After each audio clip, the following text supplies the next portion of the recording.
really don't like rice. You didn't like it? Yeah, no. Out of the 3 things we've tried so far, this one is my least favorite. Same. It's not bad, but it's not, I wouldn't like order it again. Did anything surprise you today? Definitely the chicken nuggets were way better than I thought they were gonna be. Unfortunately, I did not like the rice. I think they look like tiny little maggots. I don't like the feeling of having a lot of tiny little balls in my mouth.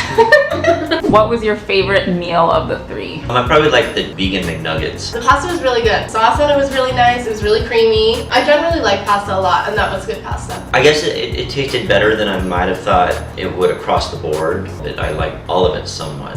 How's your opinion of vegan food changed? Yeah, I guess I'm a little more encouraged to give it a try. Well, I guess my opinion on vegan food has changed because whenever I think vegan, I think vegetables. And I think crazy people. I realize like vegan food doesn't have to be just salads, and it can be nuggets.